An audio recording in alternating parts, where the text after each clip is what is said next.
हा वेळ आपल्यासाठी थांबत नाही, मग आपण योग्य वेळेची वाट का पाहत बसायचे? प्रत्येक क्षण हा योग्यच असतो, चुकतो तो फक्त आपला निर्णय. देवाची मूर्ती विकत घेताना रुपयांचा भाव करतात आणि तीच देवाची मूर्ती घरात आली की देवाकडे कोटी मागतात. खरंच अंधार असतो मनात आणि दिवा लावतात देवळात. सत्याच्या वाटेवर स्वप्न तुटून जातात, निसर्ग बदलला की फुले सुकून जातात. मनापासून आठवण काढली आहे तुमची, पुन्हा म्हणू नका आपली माणसे विसरून जातात.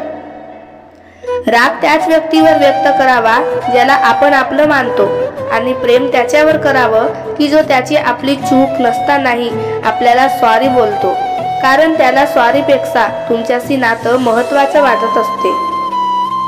आयुष्यात कोण येणार हे वेळ ठरवते, आयुष्यात कोण यायला पाहिजे हे मन ठरवते, पण आयुष्यभर कोण टिकून राहणार हे मात्र आपला स्वभावच ठरवतो.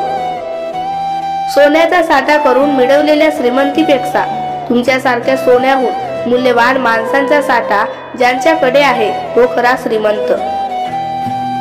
आयुष्यात भेटलेल्या माणसांची आठवण तर येतेच, पण काही माणसं इतकी स्पेशल असतात की त्यांना मन कधीच विसरू शकत नाही. साखर गोड आहे कागदावर लिहून चालत नाही, खाल्ल्यावरच तिची चव कळते. तसेच नाते मैत्री व प्रेम आहे सांगून भागत नाही, तर ती प्रतिसाद देऊन टिकवावी लागते. आयुष्यात खूप सारे जण येतात जातात, प्रत्येकाला लक्षात ठेवायचं नसतं, पण जे आपल्या सुखदुःखात सामील होतात त्यांना मात्र शेवटच्या श्वासापर्यंत विसरायचं नसतं. खरे नाते हे पांढऱ्या रंगासारखे असते, कुठल्याही रंगात मिसळले तर दरवेळी नवीन रंग देतात, पण जगातले सर्व रंग एकत्र करूनही पांढरा रंग तयार करता येत नाही. शब्द अंतरीचे असतात, डोस मात्र जिभेला लागतो. मन स्वतःचे असते, झुरावे मात्र इतरांसाठी लागते. ठेच पायाला लागते, वेदना मात्र मनाला होतात. हीच ती खरी नाती असतात की जी एकमेकांच्या वेदना जाणतात. कधी कुणाच्या शोधात नका निघू, कारण लोक हरवत नाही, बदलून जातात. ज्यांच्या डोळ्यात लहान लहान गोष्टीवरून ही पाणी येतं ती लोक कमजोर नाही तर चांगल्या मनाची असतात.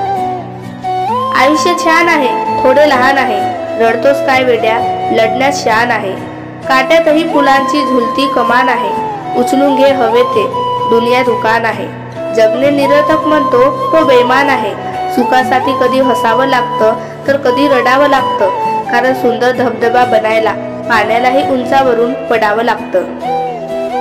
रोज कितीही चांगले शब्द वाचा, परंतु जोपर्यंत तुम्ही ते आचरणात आणणार नाही तोपर्यंत काहीही फायदा नाही. ज्ञानाला अर्थ कृतीमुळे प्राप्त होतो, कृती नाही तर ज्ञानाला अर्थ नाही. समोरच्या व्यक्तीची बोलण्याची पद्धत आणि रिप्लाय द्यायला लावलेल्या वेळ तुमची त्यांच्या आयुष्यात असलेली किंमत सांगून जाते. जीवनात काही गोष्टींकडे दुर्लक्ष करणे आणि धैर्य अंगी बनवणे यांची गरज असते. असे केल्यास यश नक्कीच चालत येते. आपले मन म्हणजे एक महान जादूगार व चित्रकार आहे. मन हे ब्रह्म सृष्टीचे तत्व आहे. उलट उत्तर देणं अयोग्य आहे, पण तुम्ही ऐकत राहिलात तर लोक बोलत राहण्याची हद ओलांडतात. एखादी कल्पना तुमच्या मनाला व्यापून राहिली तरच त्यानुसार तुमची शारीरिक व मानसिक जडणघडण होत जाते. चुकीच्या गोष्टींची सुरुवात चुकीचा विचार करण्यातून होते. तुमच्या जवळ जे आहे त्याची प्रशंसा केल्याखेरीज तुमच्या जीवनात आनंद निर्माण होणार नाही. कठीण परिस्थितीच्या नेहमी ऋणात राहा, त्या दिवसांमुळेच तुम्ही स्वतःला घडवू शकलात. वारसा वडिलांकडून आलेला नसावा, वारसा स्वतःच्या क्षमतेने मिळवला पाहिजे. मन आणि बुद्धी यांच्यात संघर्ष सुरू झाल्यास तुम्ही तुमच्या मनाचे ऐकावे.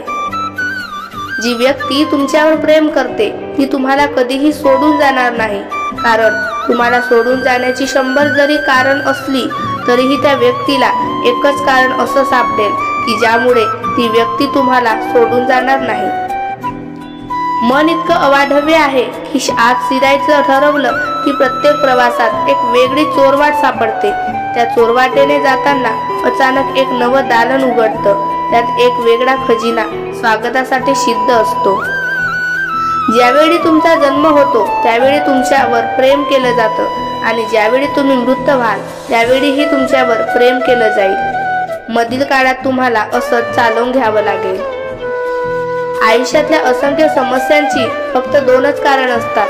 एकतर आपण विचार न करता कृती करतो किंवा कृती करण्याऐवजी फक्त विचारच करत बसतो.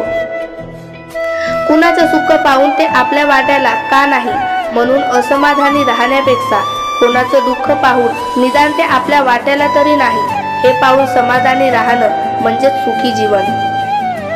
चालून थकल्यावर समजते की प्रश्न प्रवासाचा नाही तर सोबतीचा होता.